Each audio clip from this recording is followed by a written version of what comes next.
pengertian etika administrasi negara. Secara etimologis, etika berasal dari kata ethos atau bahasa Yunani yang berarti kebiasaan atau watak. Etika menurut Sanskerta lebih berorientasi kepada dasar-dasar, prinsip, aturan hidup atau sila yang lebih baik.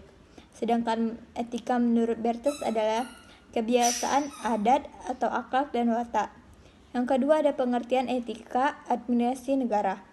Etika administrasi publik adalah aturan atau standar pengelolaan, arahan moral bagi anggota organisasi atau pekerjaan manajemen, aturan atau standar pengelolaan yang merupakan arahan moral bagi administrator publik dalam melaksanakan tugasnya melayani masyarakat. Dalam lingkup pelayanan publik, etika administrasi publik diartikan sebagai filsafat dan profesional standar atau kode etik atau aturan berperilaku yang benar seharusnya dipatuhi oleh pemberi pelayanan publik atau administrasi publik. Yang ketiga ada pengertian aparatur negara, pasal 1 angka 1 UU ASN yang menyatakan sebagai berikut. Aparatur sipil negara yang selanjutnya disingkat ASN adalah profesi bagi pegawai negeri sipil dan pegawai pemerintah dengan perjanjian kerja yang bekerja pada instansi pemerintah.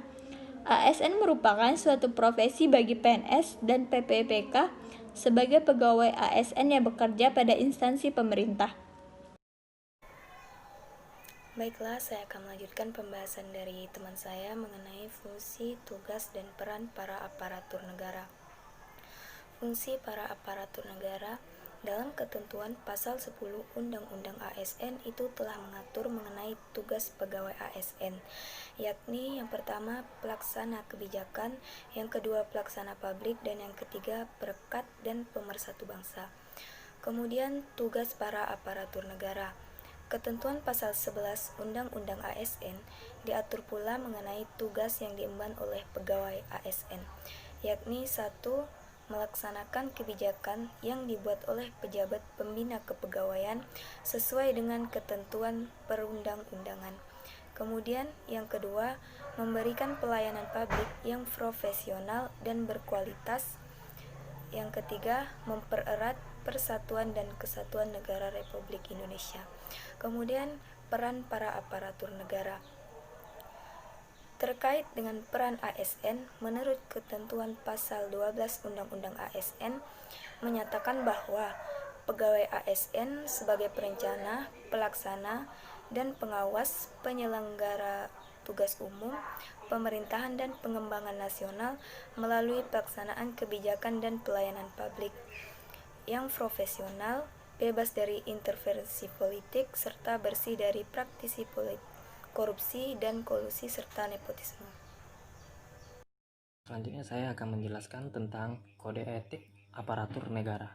Dalam Undang-Undang Nomor 5 Tahun 2014 tentang aparatur sipil negara, kode etik adalah serangkaian norma-norma yang memuat hak dan kewajiban yang bersumber pada nilai etik yang dijadikan sebagai pedoman berpikir, bersikap, dan bertindak dalam aktivitas sehari-hari yang menuntun tanggung jawab suatu profesi. Tujuan kode etik yaitu mendorong pelaksanaan tugas pokok dan fungsi, meningkatkan disiplin pegawai, menjamin kelancaran dan pelaksanaan tugas, meningkatkan etos kerja, kualitas kerja, dan perilaku PNS yang profesional, serta meningkatkan citra dan kinerja PNS di lingkungan kementerian lembaga. Selanjutnya kode etik aparatur negara. Prinsip dasar kode etik yaitu ketakwaan, kesetiaan, ketaatan, semangat nasionalisme, mengutamakan kepentingan negara di atas kepentingan pribadi dan golongan, penghormatan, tidak diskriminatif, profesionalisme, netralitas, bermoral, dan semangat jiwa korps. Kode etik PNS bertujuan untuk memberikan arah dan pedoman bagi PNS dalam bersikap, bertingkah laku, dan berbuat baik dalam melaksanakan tugas maupun pergaulan hidup sehari-hari, sehingga integritas, martabat, kehormatan, citra, dan kepercayaan PNS dalam melaksanakan setiap tugas, wewenang, kewajiban, dan tanggung jawab kepada negara, pemerintah, dan sesama pegawai, masyarakat, dan organisasi dapat terjaga. Selanjutnya, etika pegawai negeri sipil dalam bernegara. Etika bernegara mengandung arti bahwa seorang PNS harus, yang pertama, melaksanakan sepenuhnya Pancasila dan Undang-Undang Dasar 1945. Yang kedua, mengangkat harkat dan martabat bangsa dan negara. Yang ketiga, menjadi perekat dan pemersatu bangsa NKRI. Yang keempat, menaati semua peraturan perundang-undangan yang berlaku. Yang kelima, akuntabel dalam melaksanakan tugas penyelenggaraan pemerintahan yang bersih dan berwibawa. Yang keenam, tanggap, terbuka, jujur, dan akurat, serta tepat waktu dalam melaksanakan setiap kebijakan dan program pemerintah. Yang ketujuh, menggunakan atau memanfaatkan semua sumber daya negara secara efisien dan efektif. Yang kedelapan, tidak memberikan kesaksian palsu atau keterangan yang tidak benar. Yang selanjutnya, etika pegawai negeri sipil dalam bermasyarakat. Dalam bermasyarakat, setiap PNS harus yang pertama, mewujudkan pola hidup sederhana. Yang kedua, memberikan pelayanan dengan empati, hormat, dan santun tanpa pamrih dan tanpa unsur pemaksaan. Yang ketiga, memberikan pelayanan secara cepat, tepat, terbuka, dan adil serta tidak diskriminatif. Yang keempat, tanggap terhadap keadaan lingkungan masyarakat. Yang kelima, berorientasi kepada peningkatan kesejahteraan masyarakat. Baiklah, selanjutnya saya akan menjelaskan materi dari Boy Rahmat Bolon, yaitu tentang etika pegawai negeri sipil dalam berorganisasi.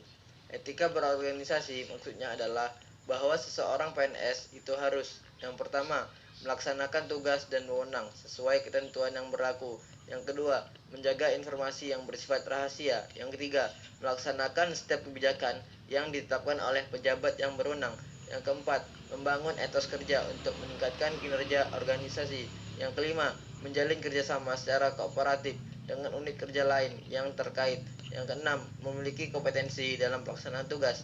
Yang ketujuh, patuh dan taat terhadap standar operasional dan tata kerja. Yang kedelapan, mengembangkan pemikiran secara kreatif dan inovatif. Dan kesembilan, berorientasi pada upaya peningkatan kualitas kerja. Selanjutnya yaitu tentang etika pegawai negeri sipil dalam berorganisasi.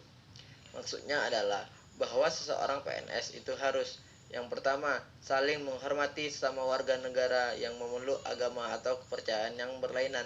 Yang kedua, memelihara rasa persatuan dan kesatuan sesama PNS. Yang ketiga, saling menghormati antara teman sejawat baik secara vertikal maupun horizontal dalam unit kerja, instansi maupun antar instansi. Yang keempat, menghargai perbedaan pendapat, menjunjung tinggi harkat dan martabat PNS. Yang kelima, menjaga dan menjalin kerjasama yang kooperatif sesama PNS. Yang keenam, menghimpun dalam satu wadah kopri yang menjamin terwujudnya solidaritas dan soliditas semua PNS dalam memperjuangkan hak-haknya. Etika pegawai negeri sipil terhadap diri sendiri. Etika terhadap diri sendiri meliputi pengertian sebagai berikut. Yang pertama yaitu jujur dan terbuka serta tidak memberikan informasi yang tidak benar. Yang kedua, bertindak dengan penuh kesungguhan dan ketulusan. Yang ketiga, menghindari konflik kepentingan pribadi, kelompok maupun golongan. Yang keempat, berinisiatif untuk meningkatkan kualitas pengetahuan, kemampuan, keterampilan, dan sikap. Yang kelima, memiliki daya juang yang tinggi. Yang keenam, memelihara kesehatan jasmani maupun rohani. Yang ketujuh, menjaga kebutuhan dan keharmonisan keluarga, berpenampilan sederhana, rapi, dan sopan. Baiklah, saya akan melanjutkan pembahasan yang berikutnya, yaitu mengenai pelanggaran kode etik. Pelanggaran kode etik adalah segala bentuk ucapan, tulisan, dan perbuatan pegawai negeri sipil atau PNS yang bertentangan dengan butir-butir jiwa korps dan kode etik. Yang dimaksud dengan ucapan di sini yaitu segala kata-kata yang diucapkan di hadapan orang lain atau didengar orang lain yang bertentangan dengan kode etik PNS. Sedangkan maksud dengan tulisan di sini yaitu segala pernyataan perasaan yang dituangkan dalam bentuk gambar, karikatur, dan sebagainya yang bertentangan dengan kode etik PNS. Selanjutnya yaitu penjatuhan hukuman disiplin bagi pegawai negeri sipil. Jika seorang PNS melakukan pelanggaran kode etik, maka akan dijatuhi hukuman untuk mendisiplinkannya. Proses dalam penjatuhan hukuman yaitu yang pertama itu melaksanakan pemanggilan. Pemanggilan ini dilaksanakan oleh Majelis Kehormatan Kode Etik kepada pegawai negeri sipil yang disangka melakukan pelanggaran kode etik. Yaitu memberikan surat panggilan pertama kepada pegawai negeri sipil yang melanggar aturan kode etik.